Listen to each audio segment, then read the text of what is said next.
Welcome to Be the Good with Kate, the show that leaves you inspired to find your passions and help others along the way, because we all have the power to make a difference. Decided to rebroadcast some Be the Good with Kate gems for a bit here in between our usual Friday new releases. So if you missed these the first time, now you get to hear from these inspiring folks. And if you have been here the whole time, first of all, thank you. And second, if you're like me, hearing something again is when the ideas really start to stick.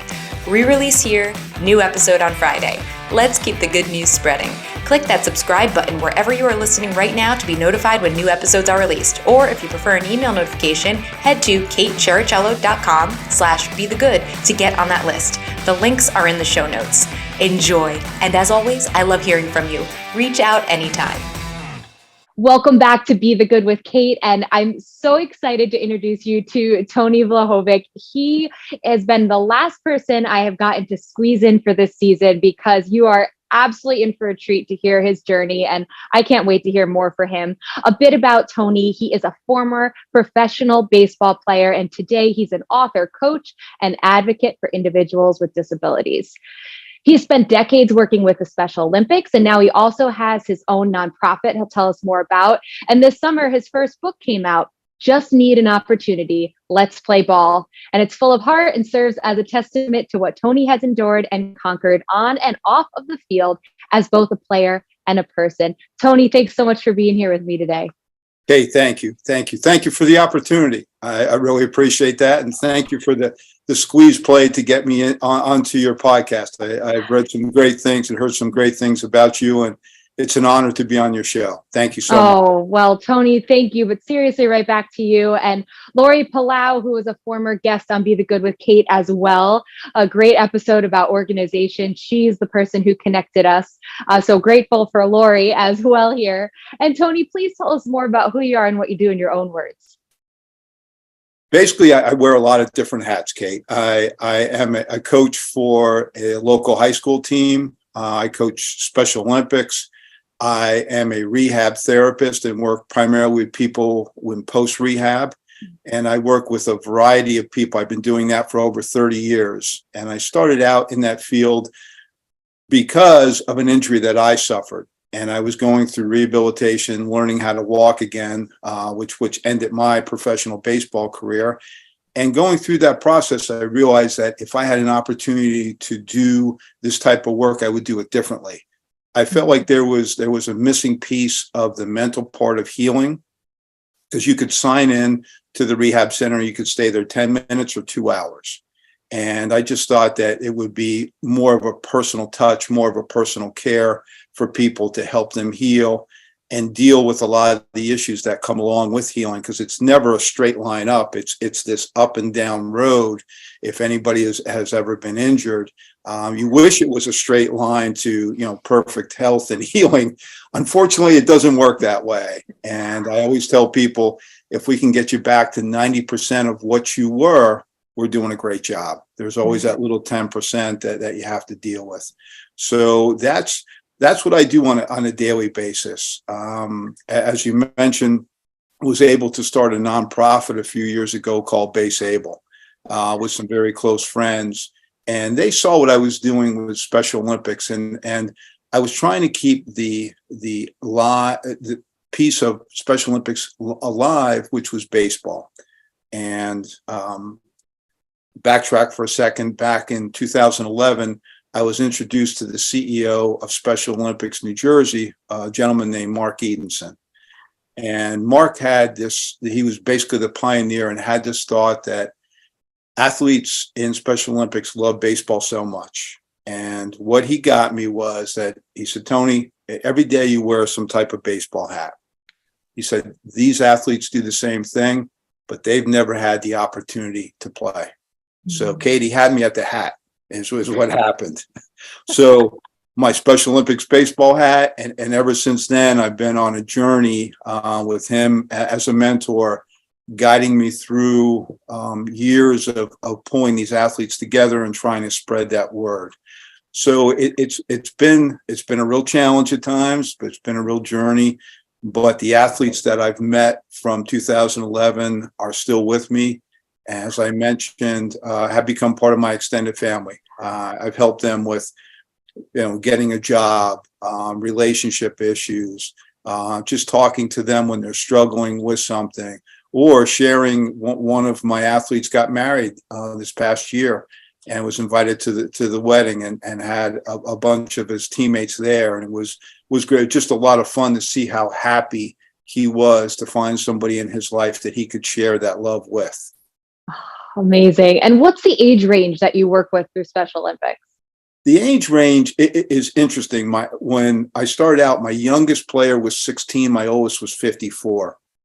Oh, wow. Yeah, it's a wide range. Wide range. The beauty of Special Olympics is there really isn't an age range. Like, they have youth programs, very, very small kids that they start to work with and develop, which is amazing. But it can go on. I mean, there are people that involved with Special Olympics, like the USA Games, and they just finished up the International Special Olympics in Berlin.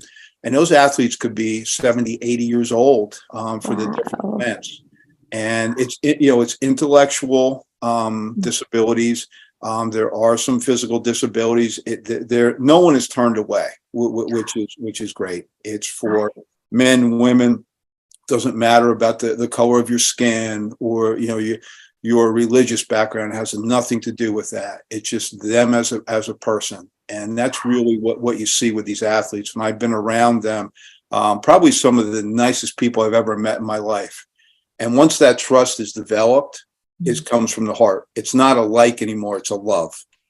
Yeah. Walk into practice and you get this big hug, and I could have the worst day of my life in my mind, and this big smile, and, "Hey, coach, how you doing? Great to see you." And I start to smile. Changes like that. So yes. Just an amazing group of individuals.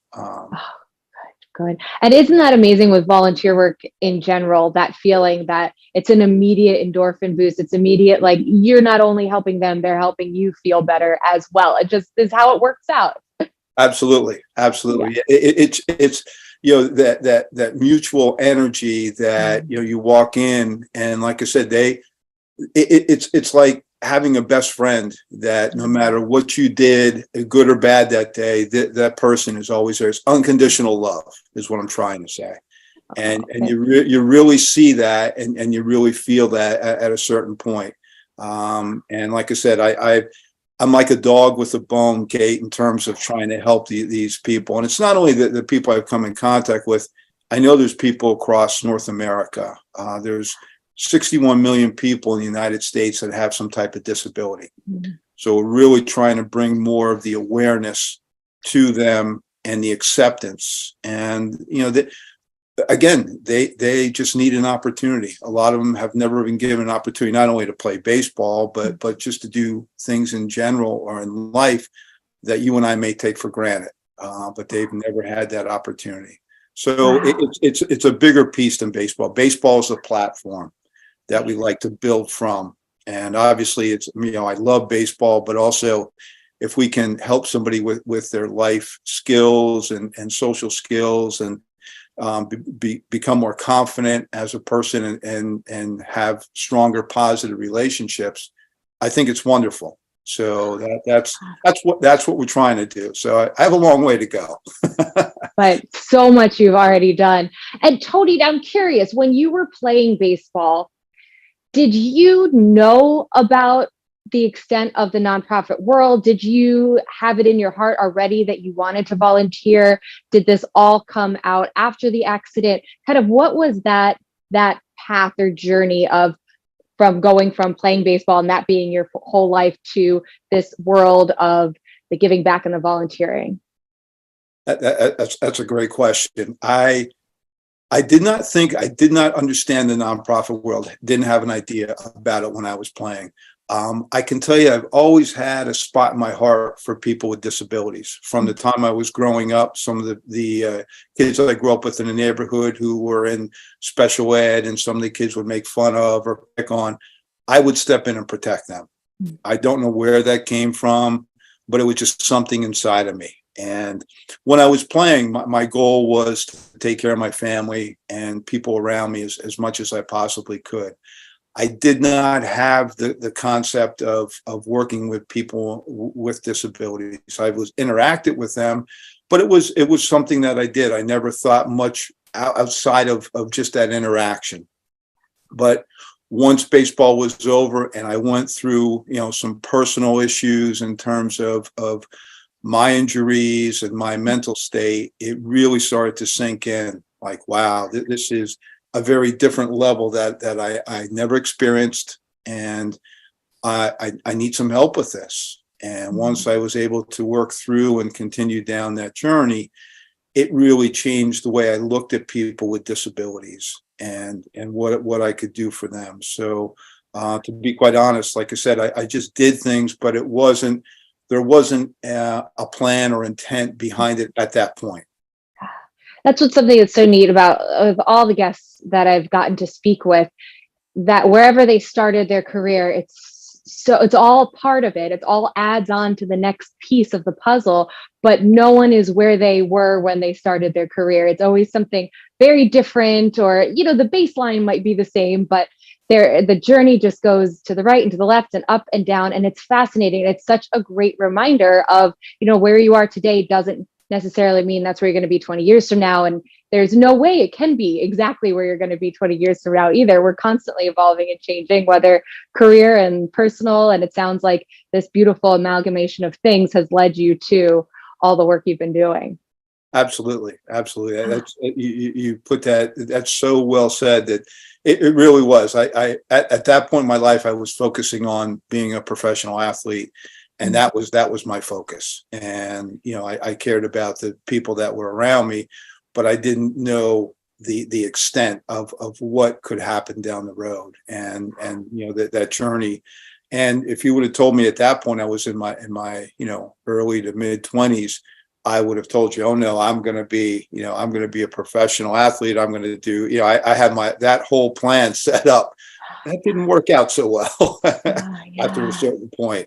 So that there was a lot of change there, but a lot of growth over time. And so when I look back, and that's why I wanted to write the book, it was a pretty amazing journey that when I was going through that process of saying, wow, I really have been through a lot and have learned a lot, but I have a long way to go. Yeah, I'm in the performing world, so hearing about these life-changing injuries, rather, where a dancer all of a sudden has no use of their legs, or all of these sorts of things, and your whole life revolves around this passion of a career, and you are forced into changing it in some way. It's really amazing to hear the different stories of how people have gone through that and built upon their knowledge and shifted. And so it's great to hear that you've written the book and now you can share this with more and more people as well, because people need to hear it and be reminded that things will work out and they will change and it will be okay in the end. Definitely. And I love the word that you use is passion. I had a passion when I was an athlete for what I was doing. Yeah. My passion now has definitely shifted to the kind of work that I do and trying to be the best advocate I possibly can for people with disabilities. And that passion has definitely moved into another direction, but the passion is just as strong as it was when I was playing. So, but I love that word. And that's what I tell people all the time about the athletes that I work with. When they're playing, the passion that they have for playing and being a part of a team is incredible. I thought I had a lot. They make me look like a real rookie, or someone who just started out, because they just love it. They love being a part of a group, and you can see how they protect and care about each other, which is amazing. Oh, and you just led perfectly into my next question for you. I feel like everything has been good news moments so far in hearing your stories about working with Special Olympics and the different individuals. But do you have any specific stories about an athlete or anyone in working with Base Able or Special Olympics along the way that you'd like to share? Sure. There are a few people. One is actually on the cover of my book is an athlete who, his name is Andy, wonderful person. Andy's social skills are not as high as some of the other athletes on the team, very quiet, but you can see that he is a caring person. Well, as we were preparing for the USA games, we were having practice, and one of my other athletes hit him with a pitch by mistake. And Andy lost his temper. Andy's about 6'5", well over 240 pounds. He's a big man. And when I saw that, I thought, oh boy, here we go. I mean, it was like this eruption. And I've never seen that from him in the few years that I knew him at that time. And I was able to walk around the ballpark with him with my arm around him and kind of talk to him and calm him down. His mom happened to be there. And she said what stirred him up was when he was little, he was hit by a pitch and it hurt. Mm-hmm. And he was afraid. So I kind of let it go. I didn't know that anything like that prior to that. So we end up playing for the gold medal in the 2014 USA games in Trenton, New Jersey. And the picture is taken of him on his way to home plate. And I know he's petrified. I know he doesn't want to do this, because in practice, I would stand in the batter's box with him basically and hold him in place and talk to him. And my message to him was, just stand there. I don't care what you don't have to do anything in that, but you need to stand in that box and do this. And he did. And just an amazing moment. But they caught that moment, and I had no idea people were taking pictures, but it was like a face-to-face, one hand on his head, one hand on his shoulder, trying to get his full attention and say, you can do this. That's all you need to do. You'll be fine. You'll be fine. And kept repeating that to him. So to see that small change in him, which was huge in his mind, but small for people watching, was just incredible to see how he could go up. And he did. He stood there and he was amazing. He absolutely went through it. I don't remember exactly what he did, but I remember him looking in the box. He kept looking down at me, and I kept, it's okay. You got this. We're good. So a moment like that is basically, for me, it was life-changing to see someone who worked through such a deep-rooted fear from childhood to a person who, and I don't remember exactly how old he was at the time. He may have been in his late 30s. So a long time of holding this in and being in front of a few thousand people with the lights on and this whole to do. I mean, this was a big deal. And to work through that as an athlete with an intellectual disability, to me, was incredible. You must just, on a daily basis, working with all these different people, your skill set must just be developing by the day still, every day, of like how to deal with conflict and the different ability levels and just all of the different personalities. Talk about just constantly growing and learning through what you do. Some days, Kate, it's better than others. I'll tell you a funny story on the other side. I had one of my athletes who I love this guy, and he was mad at me at practice because I wasn't playing him in the position that he wanted to play. So he was acting like a baby. And I basically said, you know what? I'm the coach. You listen to what I say. He said, you know what? I'm going to call Special Olympics and get you fired. I said, okay, here's my phone. Call him. And by the way, tell him to hold my pay.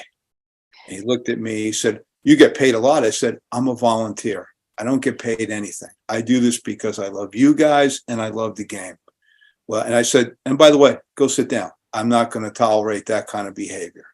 Went over, sat in the bench. About 15 minutes later, was walking out. And now the interesting part is the other players went over and started to whisper, oh, you got Coach Tony mad. You got him mad that you shouldn't have done that. And you need to apologize to him, because he cares about us. So, and I didn't send him over there. They were kind of working it. So he came over with the head down, kind of the puppy dog, eyes and the whole bit. Yeah, coach, I'm sorry. I said, okay, who's the coach? He said, you're the coach. I said, who's the player? I'm the player. I said, guess what? Whatever you and I work out together, you'll be great. That was the end of that. But it was so funny. It was like, I'm going to call, I'm going to get you, I'm Maddie, I'm going to get you fired. I said, okay. Oh my gosh. So talk about skill set. Obviously that day, he got me a little wound up, and my emotions took over, and actually it was good for them to see that there were some boundaries, and there were some, it's a relationship, and it goes back and forth, and it was kind of learning by the seat of my pants because of spending the time with them and making mistakes, as a coach and as a mentor, and owning up to it. Say, look, I'm sorry that I didn't handle that well, or that, I could have done that better. And then they put their arm around me and say, you know what, coach, you're okay. We'll work through that with you. Thank you. That's great. Excellent. Well, are there any like sayings or mantras that help you through those challenging times? Yeah, actually one I have that I wear on a wristband. Nothing is possible. And that's something that, and never, ever give up. Those are two things that just when I'm struggling with something or trying to figure something out, but I keep thinking nothing is impossible. You may hit a lot of dead ends. It may not work that day or at that time, but instead of going through the wall, sometimes you have to go around it or underneath it, or find a different way. And in the past, I probably would have ran my head into it till I had a few concussions.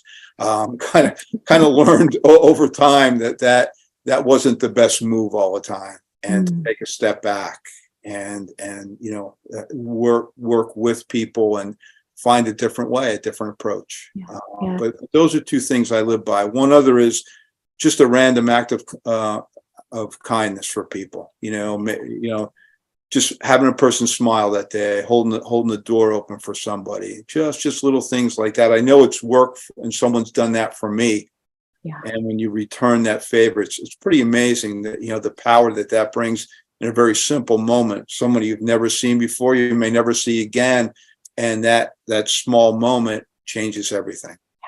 And there's studies to back that up now. And I'm so grateful that more of it's coming to light, because we need those reminders of, when you do smile at a stranger, there are those receptors in the brain that are boosted for both of you. And when someone holds a door and gives a compliment. So it's really important, though it's never too small of an act of kindness, for sure.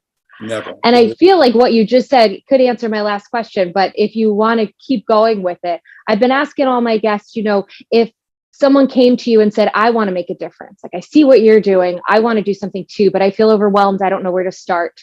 Is there any advice you'd give them? Yes, I would, first of all, think about, a group or an individual or an area that they may be interested in, and maybe going to talk to someone who actually does it, maybe a volunteer or somebody in the organization, and observe. Just go and observe and watch and listen. And that's really the key, of kind of sit back and you learn a lot from observing. And that's what I would suggest that someone does. Like, if you're really interested in working with people with disabilities, go to a VA hospital, go to, a school where disabled kids work, or go to school, go to a Special Olympics event, go to a challenger event for Little League. There's so many people out there. There's so many organizations that could use help on all different levels. And I think getting outside of yourself and taking that first step is the biggest. And talking about to other people like yourself, saying, I'd really like to help, but I don't know what I'm doing. Well, what areas are you interested in? And let's build from there. What would you like to do? What interest do you have? I'd like to read. Well, there's places where you can read to the blind, or read to children. So I think the first part is, instead of just talking about it, is take that first step. It's always a start that finishes a lot of people, because I don't know what to do. Take that first step, and sometimes it may not work out, but you know what, you learn from it and you build on it. It's trial and it's life. You hopefully build on your experiences. And hopefully you won't get fired, since you're not getting a paycheck to begin with. That's right. That's right. I probably was one of the few people who got fired as a volunteer, and and didn't know that I could get fired like that. So. Hey, Tony, where can people find you, follow Special Olympics, find your book online? My book is actually on Amazon.com, and it's Just Need an Opportunity. Let's Play Ball, and it's under my name. My name is Tony Vlahovic. If you look that up, my nonprofit is baseable.org, and there's some great videos on there and pictures of events and things that we do. What the basic purpose of that organization is to help people who are athletes that have disabilities, give them an opportunity to play the game of baseball, help them out with equipment, help them out with travel. We're going to start a coach education process for people. The other thing is I'm on Twitter at Tony Vlahovic. I'm on Instagram, the same thing. So there are a lot of areas that, if you look on social media, I try to keep a presence, but a real positive one about what we're doing. Excellent. And that'll all be in the show notes as well. And finally, Tony, because you mentioned all the baseball caps you're constantly wearing, what is your favorite one to wear? Oh boy, now you really put me on the spot, Kate. I try to change it up. Most people, I'm not the best when it comes to fashion, so I do try to match whatever I can. I don't know if you remember the Granimals from Sears, and I try to get the colors. So I don't know. I think it really depends where I'm going and on my mood that day. So I have, if I can show you, I have a whole basically staircase going into the basement filled with hats. It seems like my son has picked up on that also. So, but I have to tell you, I probably don't have a favorite, but there are some that I lean toward, and I let my high school players, my team, create a new hat every year. And really a neat thing for them. If they play for me for 4 years, they have 4 different hats. And I let the seniors kind of design that, and then we go back and then they put basically their name on it, cool. Which is great. So that's part of our tradition. My Special Olympic athletes, I get them involved with their hats also as much as I possibly can, which they love also, but they also love a lot of other hats. So they just about any team that we go see play or we're invited to, they want the hat. It's their memento. Right, exactly.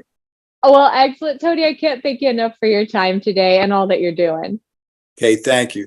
You do amazing work, and I hope you continue to. And thank you for the opportunity. I really appreciate it. And again, thank you for giving me the chance to be on your show and to meet you.